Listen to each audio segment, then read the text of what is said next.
All right, here we are. The projector's been turned on. I actually disconnected the display connection from the computer that we had in the last recording just to show you something really kind of important for your mental noting. We have this connection screen up with the LAN connection available right now. But what I want to get you to understand is that there is a toolbar that lives with the projector.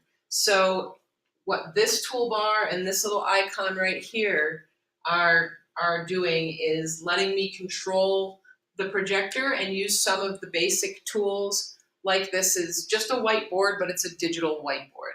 So the reason we aren't telling you to just use this is because the functions that you get with the Easy Interactive Tools applications allow you to save what you create on this digital whiteboard directly to your computer. It allows you to open it and reuse it, allows you to share it, etc.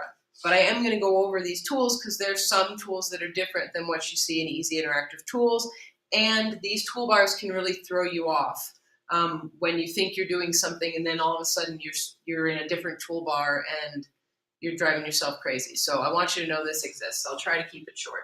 So first of all, there's a toolbar down here, and there's a quick little icon set over here. You've got pen and projector on the left, and you've got mouse and computer on the right. They will switch places as I select them, and they only appear when you hover your pen. So if I'm on if I am on mouse and computer mode, it's really allowing me to work with what's on the screen, but I'm actually not connected to a computer right now. So if I'm going to use the whiteboard in this way without using Easy Interactive Tools on my computer, I'm going to need to use pen and projector mode. It says pen mode, PC free annotation mode. So I mean, this is not where I would start drawing, right? So I click this and I get a little toolbar, and you'll see it's very similar to the Easy Interactive toolbar that we're going to launch on the computer, but it looks a little different. This is screen mode. Right now there's nothing connected, so there's no screen to be working with. And right now we're going to go over to whiteboard mode. So now that I'm in whiteboard mode, I have a very simplified version of what you're going to see in interactive tools, but we have a live whiteboard. So if I start drawing,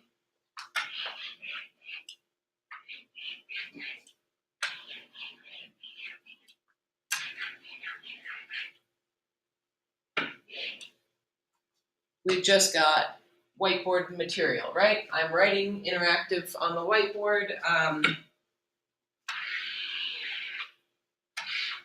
It's a nice pen, it's a nice process.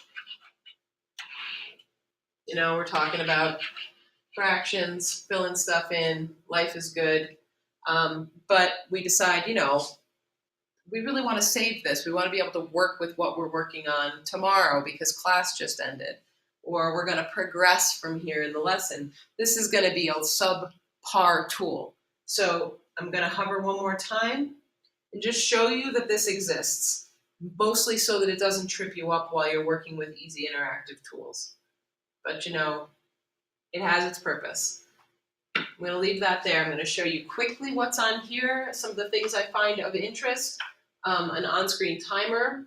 You can start your timer and you'll have a very nice big visual countdown, and then an audio right here built into the projector before you even connect to the tools.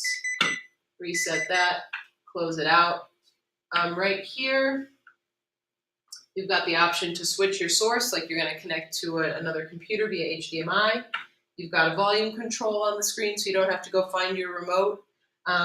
This right here is an AV mute, which would immediately quiet the screen. It would go dark. So it would be as though we were no longer projecting. You'd have to go over to the remote control and press the AV mute button right there.